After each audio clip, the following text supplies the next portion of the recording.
문재인 후보께서 입장하고 계십니다. 여러분 뜨겁게 환영해 주시기 바랍니다. 고맙습니다.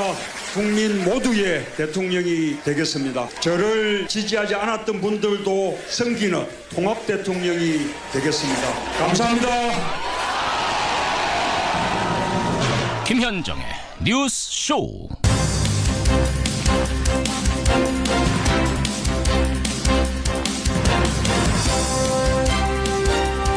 대한민국의 제19대 대통령으로 문재인 후보가 당선됐습니다. 41.08%의 득표율. 국민 모두의 대통령이 되겠다. 저를 지지하지 않았던 국민도 섬기는 대통령이 되겠다. 이 광화문 연설이 귀에 맴도는데요. 맞습니다. 부디 약속처럼 적폐를 청산하고 지지하지 않았던 국민 60%도 섬길 줄 아는 100% 대통령이 돼주기를. 그래서 지금부터 5년 뒤에 문재인 시대를 회상할 때 기회는 평등했고 과정은 공정했으며 결과는 정의로웠던 통합 대통령의 시대다.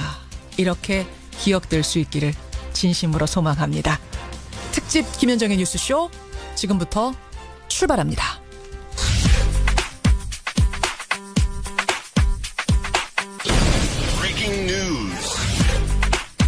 김현정의 뉴스쇼가 주목한 오늘의 포인트 권민철 기자 나와 있습니다. 어서 오세요, 권 기자. 최종 득표 결과는 조금 전에 나왔어요. 네, 7시 전에 개표 100%를 완료를 했습니다. 예. 선관위 홈페이지를 보면요. 문재인 후보가 41.08%, 2위 홍준표 후보가 24.03%로 나와 있습니다. 그래요. 최종 집계입니다. 표 차이가 꽤 났어요. 1위와 2위가. 네, 557만 표 나죠. 18대 대선 때 108만 표 차이였으니까 표 차이만 보면 압도적인 승리라고 할 수 있습니다. 나머지 후보 득표율을 보면 안철수 21.41, 유승민 6.76, 심상정 6.17%. 예. 홍준표 후보를 제외한 4명의 득표율을 합하면 75.42%. 그러네요. 얼추 박근혜 탄핵 당시의 민심이다 이렇게 봐야겠죠. 결국 촛불 민심의 승리다 뭐 이렇게 표현을 할 수 있겠어요. 네. 그래요. 예. 여기서 문재인 대통령 당선인의 표정을 잠깐 좀 보고 가야겠습니다. 민주당에 출입하는 정치부 박지원 기자 연결을 해보죠. 박지원 기자. 예, 보도국입니다. 예, 문재인 당선인 지금 어디 있습니까? 예, 현재는 서울 홍은동 자택에 머물고 있습니다.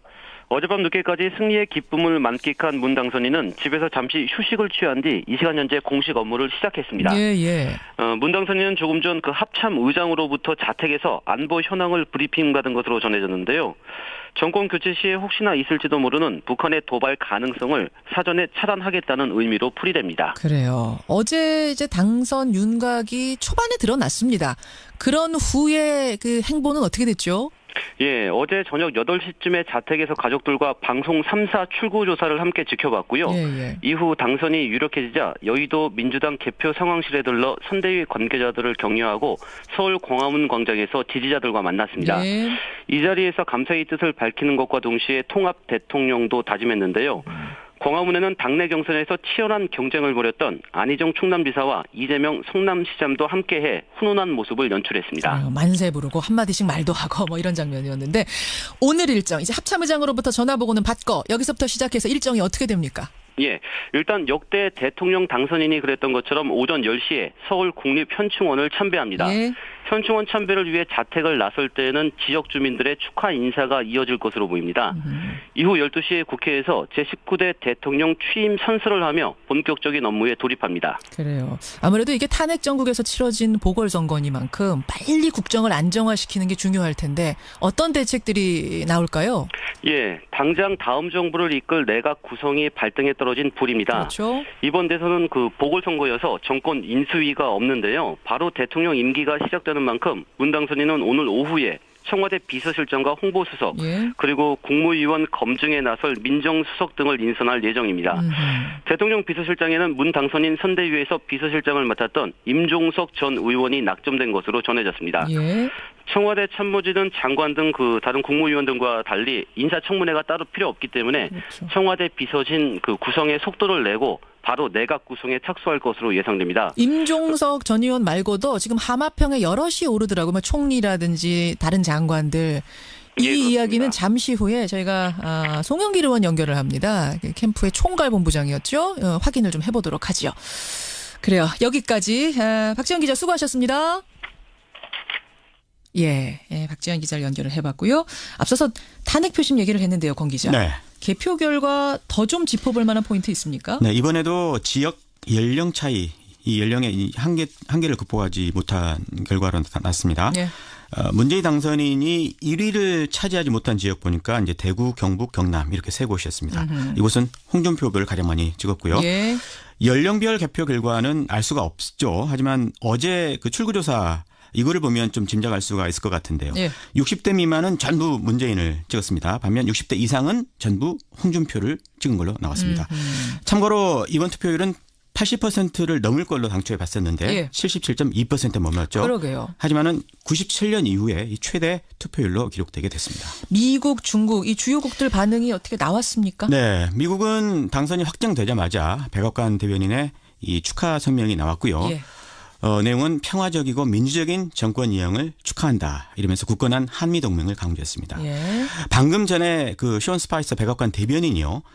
브리핑을 했는데 한미 정상 간 대화를 기다리고 있다. 이렇게 밝혔습니다.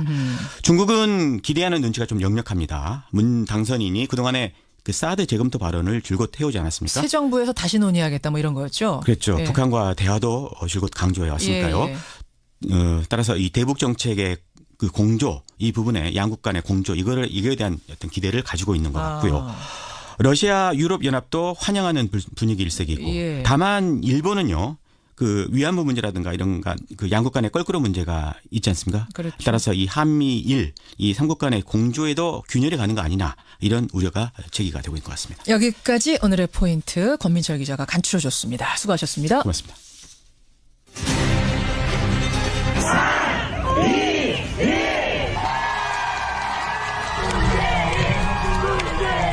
국민 모두의 대통령이 되겠습니다. 지지했던 사람과 지지하지 않았던 국민으로 분열시키지 않겠습니다. 국민 모두의 승리입니다. 그렇지 않습니까?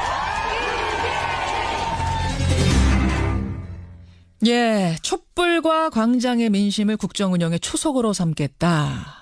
이렇게 밝혔습니다. 문재인 대통령 당선인. 새 정부 어떤 모습을 구상하고 있을까요? 민주당의 대선 전략과 실무를 총괄하면서 문재인 후보를 대변해온 분이죠. 더불어민주당 선대위 송영길 총괄본부장 오늘 첫 순서로 연결을 해보지요. 송 본부장님 안녕하세요. 네, 안녕하십니까. 송영길입니다. 밤잠은 조금 주무셨어요? 새벽 3시에 와가지고요. 네. 한 2시간 눈 붙이셨습니까? 네. 그래도 하나도 안 피곤하시죠? 그래요. 우선 캠프를 쭉 이끌어온 총괄 본부장으로서 국민들께 첫인사 한 말씀 하시죠.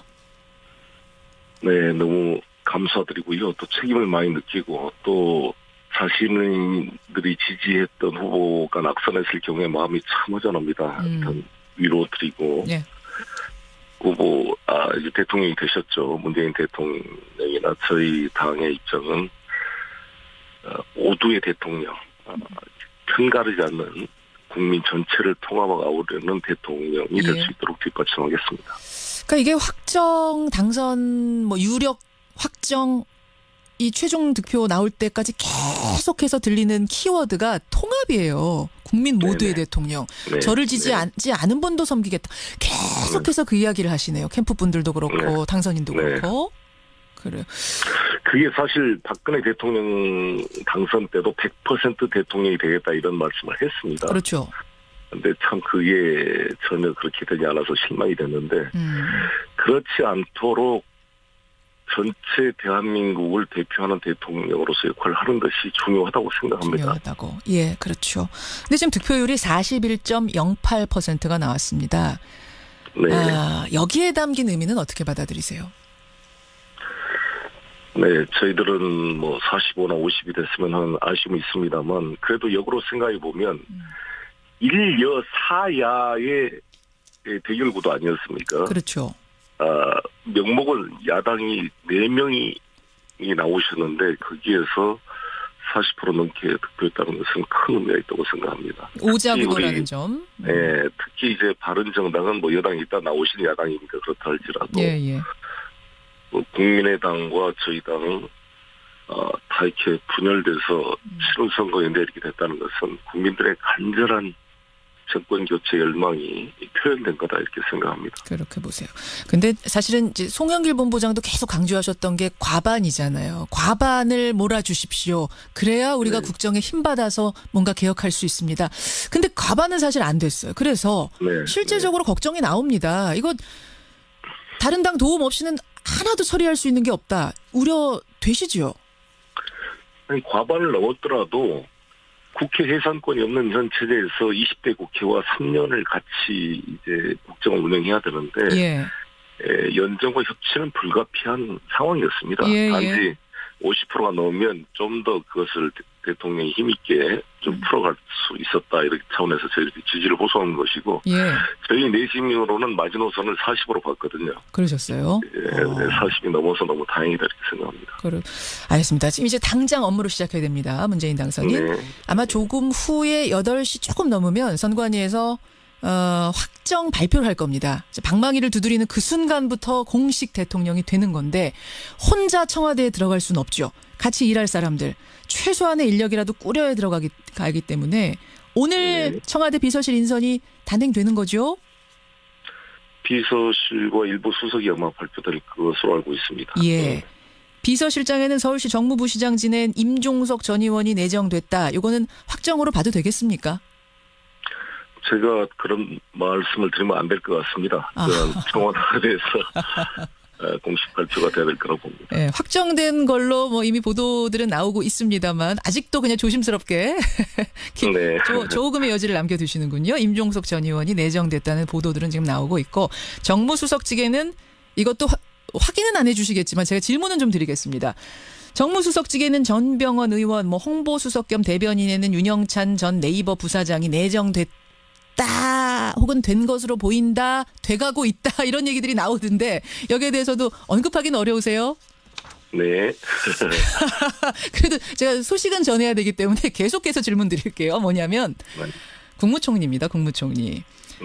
사실은 이 통합에서 핵심적인 역할을 해야 되는 사람이 국무총리죠. 대통령 중심제에서 사실상 국무총리 역할은 통합 제일 중요합니다.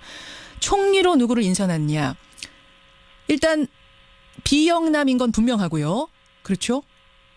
이것은 이미 문재인 후보가 후보 시절에 말씀을 하셨던 거니까 비영남인 건 분명하고 그래서 이낙연 전남도지사, 전윤철 전 감사원장, 이용섭 전 의원 이름 등이 거론이 되더군요.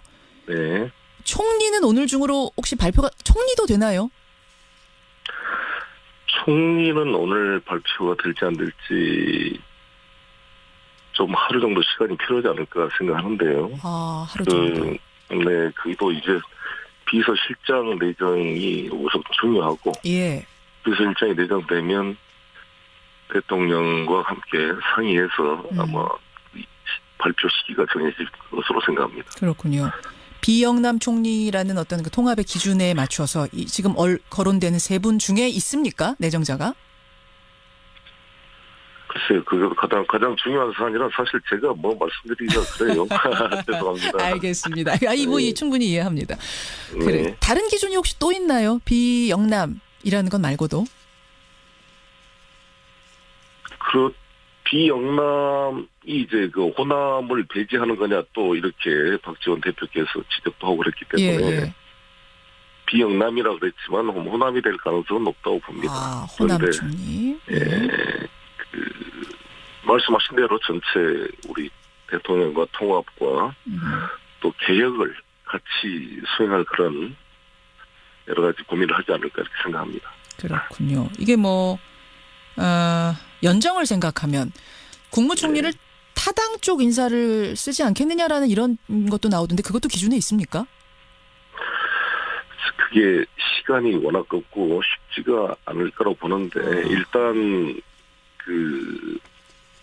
제1당이 총리를 맡는 것은 어느 후보께서도 대통령 되시면 그렇게 하겠다 했던 거 아니겠습니까? 근데 저희 민주당이 지금 제1당인 상황이고 내각 구성에 있어서 여러 가지 고민을 하지 않을까 생각합니다.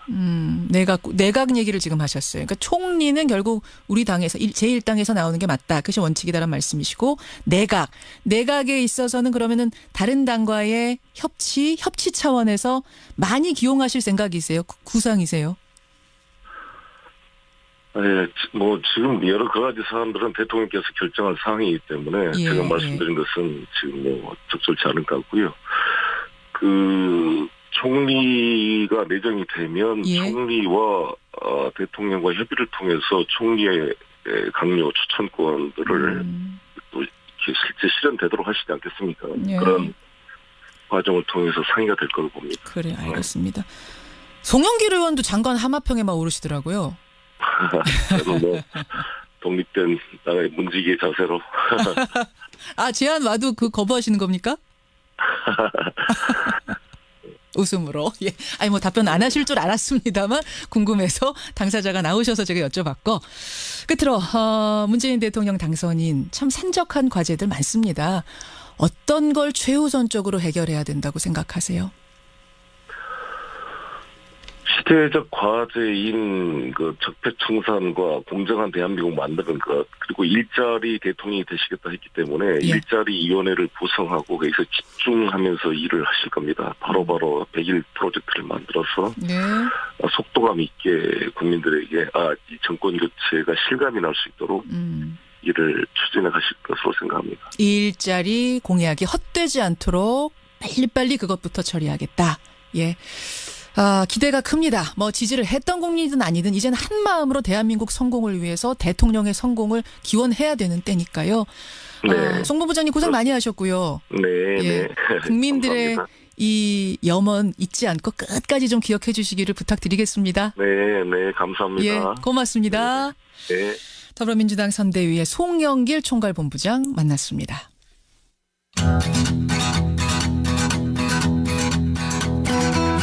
김현정의 뉴스쇼는 청취자 여러분의 참여로 이루어집니다. 트위터, 페이스북, 레인보우 게시판, 그리고 단문 50원, 장문 100원의 유료 문자 샵 1212, 우물정 1212 통해 참여하실 수 있습니다. 김현정의 뉴스쇼, 여러분과 함께 만듭니다. 김성환의 행간 시사평론가 김성환 씨 나오셨습니다. 어서 오십시오. 네, 안녕하세요. 지금 정부의 장차관들이 지난 8일에 이미 인사처에 일괄 사표를 제출했었다. 요 소식이 들어와 있고요. 신임 대통령이 이제 사표 수리 여부 결정을 할 거다. 요 얘기가 들어와 있고, 또 노무현 전 대통령의 부인 권양숙 여사가 문재인 대통령 당선인에게 축하난을 보냈다는 이런 소식들도 들어오네요. 예, 오늘 굉장히 빠르게 이 시간 움직일 것 같습니다. 속보가 들어오는 대로 전해드리기로 하고요. 김성환 씨도 어제 바쁜 하루 보내셨죠? 네. 맞습니다. 오늘 행간에서는 어떤 소식을 골라오셨을지 궁금합니다. 오늘 오전 6시에 개표가 이제 끝났는데요. 이 지상파 방송 3사 출구조사 예측치하고 실제 후보별 득표율이 거의 일치했습니다. 그렇군요. 그동안 정치권에서 하도 여론조사 탓만하길래 여론조사가 잘못된 거 아닌가 이렇게 생각하시는 분들은 많았을 것 같은데요. 이 개표 결과를 보니까 여론조사 추이와도 크게 다르지 않은 결과가 나왔습니다. 그래요? 이 자기 지지율 인정 안 하고 여론조사 탓만한 정치권, 이 뉴스의 행간을 좀 살펴볼까 합니다. 그러니까 깜깜이 선거 들어가기 전에 일주일 전에 한 그 여론조사의 추세가 그대로 반영이 된 거죠. 예, 맞습니다. 아마 저도 그렇지만 소름이 쫙 끼쳤다 이렇게 생각하시는 분들 많을 것 같은데요. 비교해 보신 분들은 깜짝 놀라실 거예요. 네, 일주일 전 리얼미터가 CBS 의뢰로 조사한 결과 이 문재인 42.4%로 선두였거든요. 홍준표 후보가 안철수 후보를 쫓아가서 실버 크로스가 막 이루어지고 있는 시점이었습니다. 이 다른 여론조사도 두 후보의 지지율이 엎치락뒤치락 하긴 했지만 비슷한 추세를 보였거든요. 맞아요. 이 어젯밤 발표된 지상파 3사 출구조사 결과도 실제 득표율과 거의 일치했습니다. 그렇죠. 예측치는 문재인 41.4였는데 실제 개표 결과는 41.08%였습니다. 와. 너무 정확하게 나왔는데요. 그러니까요. 상황이 이런데도 개표 전까지 일부 캠프에서 뭐라고 했습니까? 여론조사 기관이 여론을 왜곡하고 있다. 검찰에 막 고발까지 하고요. 네. 심지어 여론조사 기관을 문 닫게 하겠다 이런 후보까지 나섰었습니다. 그랬었습니다. 그러니까 이제 돌이켜보면 대선 기간 내내 정치권이 여론조사 기관에다가 화풀이를 한 셈이 됐어요. 여론조사 기관 대표를 제가 만났는데요. 이름을 밝히긴 곤란하고 너무 억울하다고 많이 얘기하더라고요. 그러니까 특히 더 중요한 건 자당의 후보가 잘 나올 때는 가만히 있다가 네. 자당 후보가 안 나오면 그때부터 막 고발 조치 들어가고 분노하고 어쨌든 그랬습니다. 자, 이 뉴스의 행간 이면에도 뭐가 숨어 있죠. 첫 번째 행간은 골든크로스는 없었다입니다. 뭐 골든크로스는 아시다시피 1, 2위가 뒤집히는 현상을 골든크로스라고 하잖아요. 예. 이 대선 캠프마다 큰 소리를 뻥뻥 쳤습니다. 1, 2위가 뒤바뀌고 있다. 양강구도가 형성되고 있다. 우리 지금 40%는 좋게 넘었을 거다. 불과 엊그제까지도 이렇게 큰 소리를 뻥뻥 쳤습니다. 근데 또 어떤 캠프에서는 우리 후보가 왜 문재인 후보와 20%포인트 격차가 나느냐. 여론 조작이다 이렇게 반발을 하고 검찰에 고발하기도 했고요. 하지만 결과를 보니까 오히려 여론조사가 맞았습니다. 각 후보 캠프가 자신들의 유불리에 따라서 여론을 조작하려고 했거나 거짓말을 했다. 이게 이제 드러났다고 할 수 있는 건데요. 여론조사 공표 금지 기간, 이 깜깜이 기간 이거 다시 한번 생각을 해봐야 될 것 같은데요. 국민 여론을 혼란스럽게 하지 않기 위해서 깜깜이 기간을 뒀던 건데 오히려 깜깜이 기간이 결과적으로 더 여론을 조작을 했던 그런 시기였다고 볼 수 있습니다. 가짜 뉴스가 엄청나게 돌아다니고 그 가짜 뉴스를 생성한 곳이 각 당 캠프 아니냐라는 소리까지가 나올 정도였어요. 실제로 조사까지 들어가기도 하고 그랬었어요. 그러니까 과연 이 깜깜이가 과연 선거 기간이라는 게 필요한 건가라는 생각이 들 정도로 하여튼 이번에 논의를 좀 해봐야 될 사안이고 자 여론조사 탄만했던 정치권 두 번째 행간 뭡니까? 두 번째 행간은 달면 삼키고 쓰면 뱉었다입니다. 이게 아까 제가 말씀드렸던 그거 아니에요? 네, 맞아요. 그렇죠. 각 후보 캠프가 여론조사 결과를 수용하는 태도가 바로 이랬다는 건데요. 나에게 유리하면 그거 정확한 여론조사입니다. 불리하면 꼬투리 잡기 바빴다는 겁니다. 이 4월 초였었죠. 문재인 안철수 두 후보가 당내 경선에서 후보로 최종 확정이 됐습니다. 그 직후부터 안철수 후보에 대한 기대감이 상승하면서 지지율이 급등했거든요. 그렇죠. 박빙 상황까지 갔다는 얘기가 나왔는데요.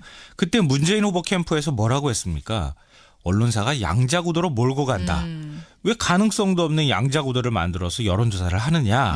이것도 일종의 여론 조작이다 이러면서 언론사에 강력히 항의했거든요. 맞습니다. 그러다 안철수 후보 지지율이 점점 빠졌습니다. 이럴 때는 같은 조사를 했는데 아무 말 안 했어요. 그래요? 예. 안철수 후보 측도 마찬가지입니다. 지지율이 빠진다는 여론조사 결과를 발표하니까 이거 여론 조작이다. 이렇게 주장을 하면서 굉장히 반발했습니다.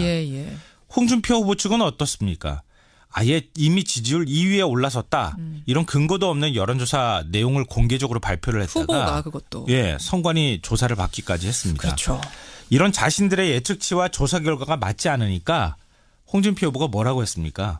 여론조사 기관 폐지하겠다. 내가 대통령이 되면. 문 닫게 만들겠다. 뭐 이런 협박성 막말 발언까지 하기도 했는데요. 그러게요.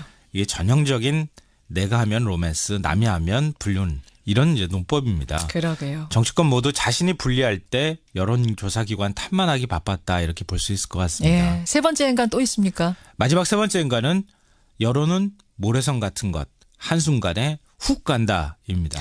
이거는 당분인가요? 네, 그런 거라고도 볼 수 있는데요. 선거 때마다 나타나는 현상이라고 할 수 있죠. 각 정당이나 후보들이 하늘을 치찌를 듯이 지지율이 상승하면 그때 막 안주하고 있다가 정말 한순간에 일주일 만에 훅 하고 가버린 경우가 너무 많았습니다. 그러니까요. 그것도 참 신기해요. 어떻게 일주일 만에 그렇게 올랐다 또 일주일 만에 추락하기도 하고. 그래서 국민 여론이 무섭고 국민들이 무섭다는 겁니다. 박예문 전 유엔 사무총장이 대표적이죠. 1월 12일 화려하게 귀국했는데 여러 가지 실수 노출하다가 지지율 정체를 겪고 그러다 결국은 한 달을 못 가고 2월 1일 불출마 선언을 해버렸습니다. 그렇죠. 안철수 후보도 문재인 후보와 박빙 상황까지 갔다가 4월 13일 TV 토론하면서 갑철수 MB 아바타 발언을 한 이후에 양강구도가 훅 가버렸습니다. 그렇죠. 우리나라 역사상 최고 득표율로 당선된 51.6%로 당선된 박근혜 전 대통령 집권 4년 만에 헌정사상 탄핵된 최악의 대통령으로 남았습니다. 여론이 무섭습니다. 지지율이란 게 무섭습니다. 숫자에 불과합니다. 그래요. 이제는 정말 문재인 시대가 됐거든요. 문 대통령도 것과 동시에 통합 대통령도 다짐했는데요. 광화문에는 당내 경선에서 치열한 경쟁을 벌였던 안희정 충남지사와 이재명 성남시장도 함께해 훈훈한 모습을 연출했습니다. 만세 부르고 한마디씩 말도 하고 뭐 이런 장면이었는데 오늘 일정 이제 합참의장으로부터 전화보고는 받고 여기서부터 시작해서 일정이 어떻게 됩니까? 일단 역대 대통령 당선인이 그랬던 것처럼 오전 10시에 서울 국립현충원을 참배합니다. 현충원 참배를 위해 자택을 나설 때에는 지역 주민들의 축하 인사가 이어질 것으로 보입니다. 이후 12시에 국회에서 제19대 대통령 취임 선서를 하며 본격적인 업무에 돌입합니다. 그래요. 아무래도 이게 탄핵 정국에서 치러진 보궐선거니만큼 빨리 국정을 안정화시키는 게 중요할 텐데 어떤 대책들이 나올까요? 예, 당장 다음 정부를 이끌 내각 구성이 발등에 떨어진 불입니다. 그렇죠. 이번 대선은 그 보궐선거여서 정권 인수위가 없는데요. 바로 대통령 임기가 시작되는 만큼 문 당선인은 오늘 오후에 청와대 비서실장과 홍보수석 그리고 국무위원 검증에 나설 민정수석 등을 인선할 예정입니다.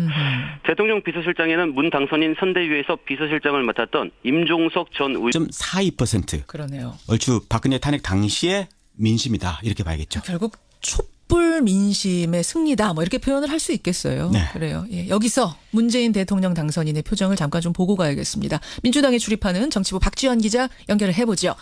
박지원 기자. 예, 보도국입니다. 예, 문재인 당선인 지금 어디 있습니까? 예, 현재는 서울 홍은동 자택에 머물고 있습니다. 어젯밤 늦게까지 승리의 기쁨을 만끽한 문 당선인은 집에서 잠시 휴식을 취한 뒤 이 시간 현재 공식 업무를 시작했습니다. 예. 문 당선인은 조금 전 그 합참 의장으로부터 자택에서 안보 현황을 브리핑받은 것으로 전해졌는데요. 정권 교체 시에 혹시나 있을지도 모르는 북한의 도발 가능성을 사전에 차단하겠다는 의미로 풀이됩니다. 그래요. 어제 이제 당선 윤곽이 초반에 드러났습니다.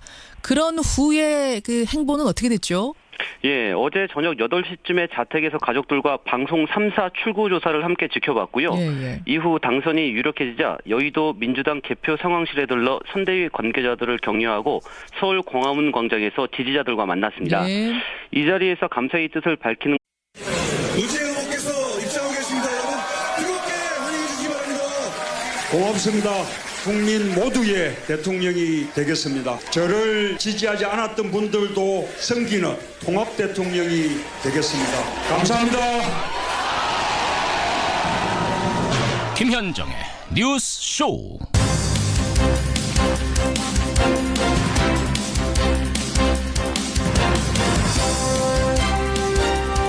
대한민국의 제19대 대통령으로 문재인 후보가 당선됐습니다. 41.08%의 득표율. 국민 모두의 대통령이 되겠다. 저를 지지하지 않았던 국민도 섬기는 대통령이 되겠다. 이 광화문 연설이 귀에 맴도는데요. 맞습니다. 부디 약속처럼 적폐를 청산하고 지지하지 않았던 국민 60%도 섬길 줄 아는 100% 대통령이 돼주기를.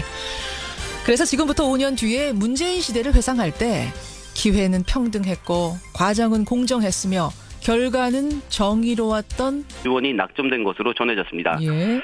청와대 참모진은 장관 등 그 다른 국무위원 등과 달리 인사청문회가 따로 필요 없기 때문에 그렇죠. 청와대 비서진 그 구성에 속도를 내고 바로 내각 구성에 착수할 것으로 예상됩니다. 임종석 전 의원 말고도 지금 하마평에 여럿이 오르더라고요. 총리라든지 다른 장관들.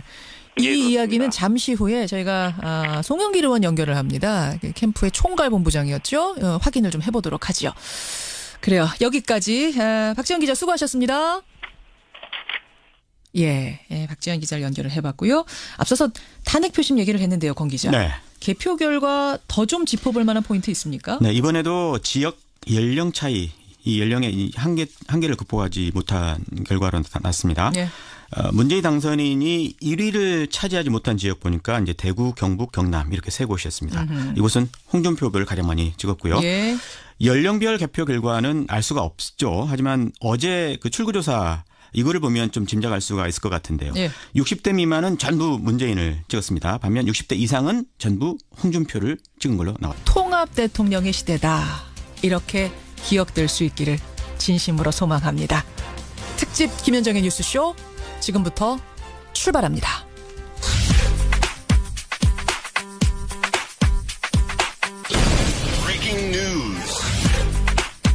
김현정의 뉴스쇼가 주목한 오늘의 포인트 권민철 기자 나와 있습니다. 어서 오세요, 권 기자. 최종 득표 결과는 조금 전에 나왔어요. 네, 7시 전에 개표 100%를 완료를 했습니다. 예. 선관위 홈페이지를 보면요. 문재인 후보가 41.08%, 2위 홍준표 후보가 24.03%로 나와 있습니다. 그래요. 최종 집계입니다. 표 차이가 꽤 났어요. 1위와 2위가. 네, 557만 표 나죠. 18대 대선 때 108만 표 차이였으니까 표 차이만 보면 압도적인 승리라고 할 수 있습니다. 나머지 후보 득표율을 보면 안철수 21.41, 유승민 6.76, 심상정 6.17%. 홍준표 후보를 제외한 4명의 득표율을 합하면 75.